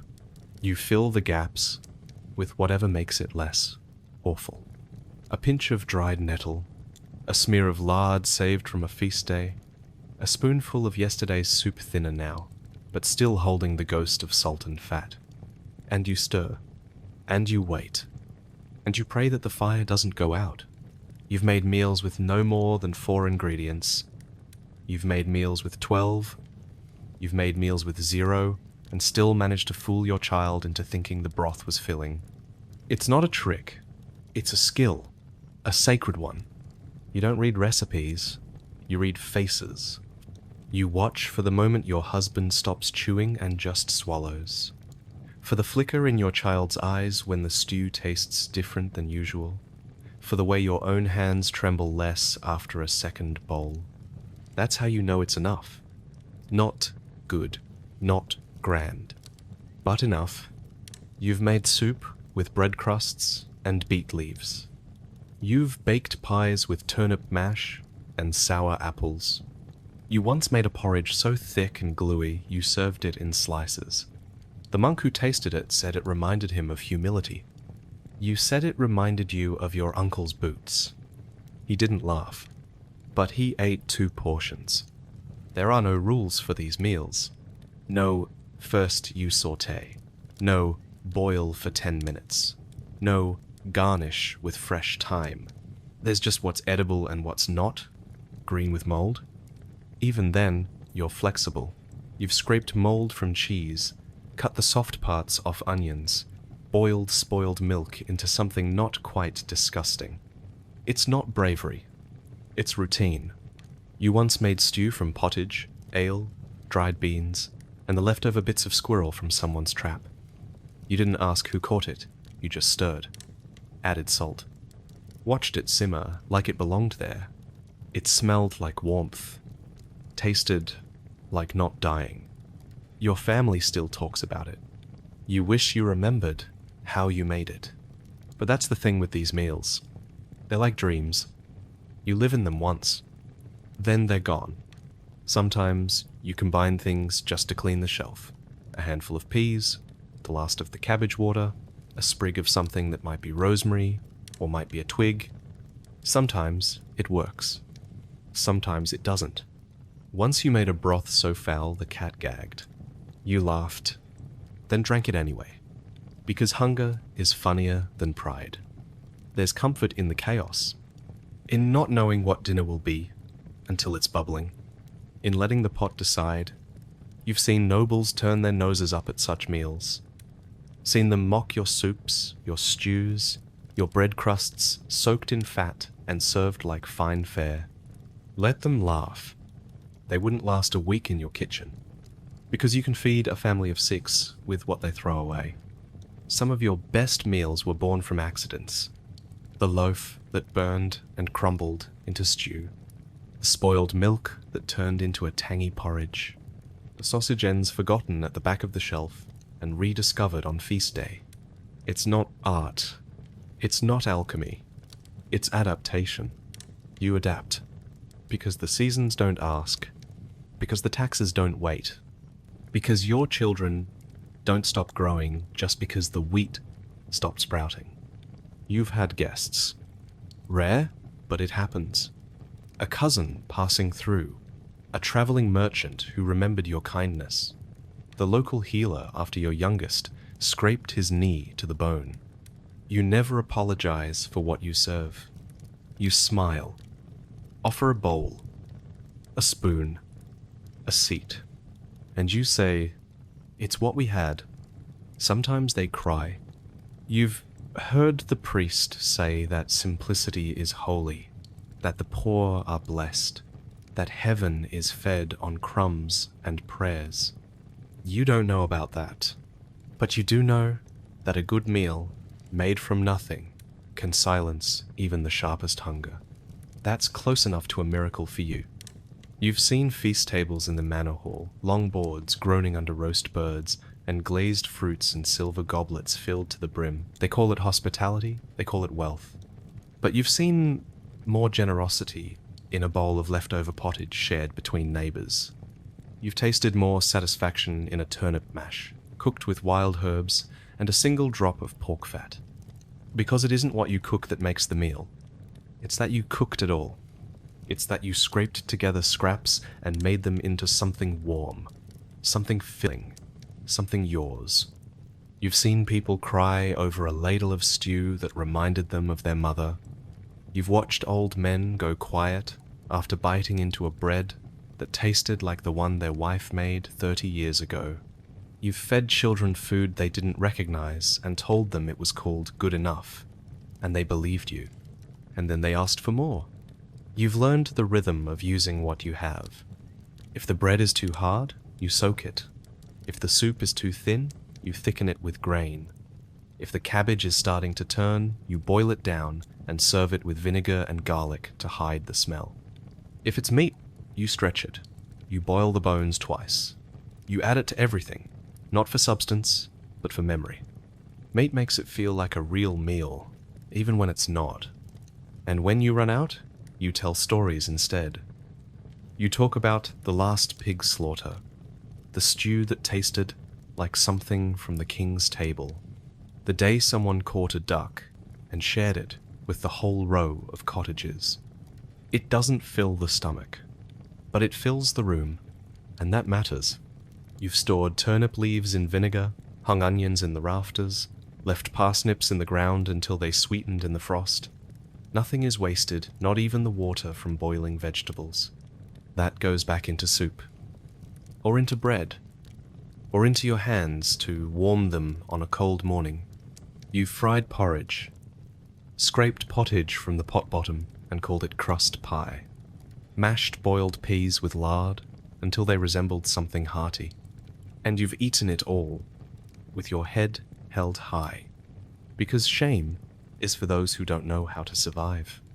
Your table has held meals that shouldn't be called meals, but were. Things that had no right to nourish you, but did. Things that other people would call slop or slush or garbage. But to you, they were everything. They were skill. They were endurance. They were proof that no matter how little you had, you still had enough. When someone new joins the village, lost a farm, lost a husband, fled a war, you bring them food. Not coin, not tools, a bowl, a spoon, a seat by the fire, and they know they're safe.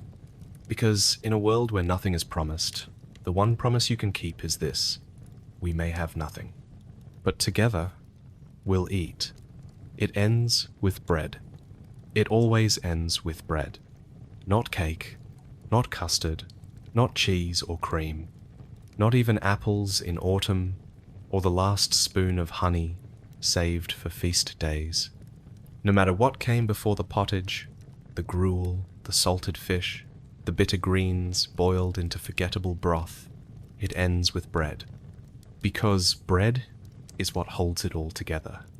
Bread is what lingers. The crust shared between siblings, the torn end dipped into stew, the thick slice passed quietly from mother to child when there's nothing else left on the table. Bread is not special, and yet it is everything. It's the first thing you taste when you're weaned, the first thing you chew after illness, the offering you take to the dying, the thing you make when you don't know what else to make. You've eaten it every day of your life. And still, when it's fresh, when the crust cracks, and the steam slips out like a ghost, you pause. You breathe in. You remember. Because bread remembers too. It remembers the harvests, the droughts, the taxes, the sicknesses, the celebrations when the Lord had a son, the days the village baked together in the communal oven, the nights the dough rose slowly in the corner of the hearth, wrapped in cloth and silence. You've made bread with flour from rye, from barley, from beans and roots and husks swept from the floor. You've made it with sour ale and river water and salt scraped from a drying stone. You've made it with hope, with resignation, with the simple knowledge that if you don't eat this, you won't eat at all. You've eaten it soft, crusty, mouldy, flat, burned, raw in the center, so hard it cracked a tooth, so light it vanished on the tongue. You've toasted it, fried it, smeared it with drippings, soaked it in soup. You've used it to wipe the last of the meal from your plate. And that is where it ends. That is where the hunger folds itself up, for now. With bread. Always bread. You've taught your children to make it. Not in a lesson, but in a rhythm. How to knead. How to judge the flour by feel, not by sight. How to pat the top just right so the crust cracks but doesn't break. How to know when the dough is too wet, or too dry, or too angry to rise. You don't use measurements, you use instinct. You use memory. The memory of your grandmother's hands, scarred and strong, covered in flour every morning before sunrise. The memory of bread shared after burial, after birth, after harvest, after war. You've broken bread with strangers, with kin, with people you once swore never to speak to again, because bread doesn't need words. Bread forgives what mouths can't. In your village, bread is currency, trade, gesture, peace offering, gift. A loaf on a doorstep means you are not forgotten. A slice slipped to a child during Mass means they are still loved. You've seen people argue over it, steal it, cry for it, die without it. You've seen people live because of it. Once, during the famine, a boy gave his only crust to a blind man. said he'd already eaten. Everyone knew he hadn't, but no one stopped him. That boy grew up with nothing but a name that made people smile. Because people remember bread. They remember who shared it. You've taken communion once. Just once. The priest gave you a wafer, dry and thin and tasteless, and said it was the body of Christ. You chewed and nodded, but you didn't understand, because to you, bread is not symbolic. It is real. It is the body of your father, bent over a field at dawn. It is the sweat of your mother's brow. It is the warmth that kept your baby quiet through the night. It is the reason your people still rise each morning, battered but breathing. It is not sacred because of a prayer. It is sacred because it is what remained. At the end of every day, every story, every life, you've seen people buried with bread in their pockets. Not to eat, just to carry with them, just in case. You've heard the rich say that bread is peasant food, that real meals require courses, spices, meats carved thin and served on silver. Let them say it. You know the truth. Bread is the first bite of survival, and the last bite of grace. You've eaten better. You've eaten worse. But when the world quiets, when the fire is low and the sky is dark and everyone else is asleep, you take a piece of bread, tear it in half, and press it to your lips. And in that moment, for just a heartbeat, you are full. You've seen loaves sliced for guests, quartered for children, halved for neighbors. You've seen the last piece go to the dog because it's earned its place, too. Bread doesn't ask questions. It answers them. Am I fed? Am I seen? Am I still here? Even when it's stale. Especially then, you know how to stretch it. Slice it thin and soak it in broth. Dry it until it becomes croutons for soup. Fry it in a smear of lard for something that almost tastes like luxury. Crumble it into milk for the youngest child. Wrap it in cloth for the one who's going to walk all day and needs something to carry. Bread is never wasted. Not in this life. You've heard tales of lands where bread is thrown away, of tables so full they let it go moldy untouched. You don't believe it, not really. How could someone look at bread and not see the sweat it took to grow the grain, grind the flour, knead the dough, light the fire? How could they forget what it means? You've cried over bread, the first loaf after the long winter, the last one before the famine began. The one you baked for someone who didn't make it through the week. You remember everyone, because you don't just eat bread. You live with it. Its smell is part of the air. Its crumbs trail through your pockets, across your floor, into the cracks of the old table, where 100 hands have reached and torn and shared. You don't eat alone, even when you are, because someone's always shared bread with you once. And you carry that memory like a crust in your pocket. You've given bread to someone crying, watched the chewing still their sobs. You've broken bread between two people who hadn't spoken in months, watched them soften, nod, pass the rest without a word. Because bread mends what pride cannot. You've made it in silence, during grief, kneading into the dough every word you didn't say. You've made it in joy, humming to yourself, the dough springy and warm beneath your palms like the promise of good news. It's not just food, it's time, folded, risen, baked into something that remembers your hands and feeds your future. Your mother taught you to check for doneness by tapping the bottom. Listen for the hollow sound, she said. The sign it's ready. You still do it, every time. You've tapped loaves in the dark, in the quiet, in the crowded kitchen on feast days. You've done it so many times your hands know the sound by feel. Sometimes, you wonder if your life has the same sound. If one day, when it's over, someone will tap you gently and hear that same echo. The echo of readiness, of fullness, of having given everything you had to give. The truth is, you've eaten 1,000 kinds of bread. Good, bad, strange, forgotten, but they all lead here to the end of the table, to the last bite, to the quiet chewing as the candle burns low. And in that last bite is everything. The first hunger, the long road, the hands that kneaded before yours, the ones that will come after. The bread remembers, and because of that, so do you.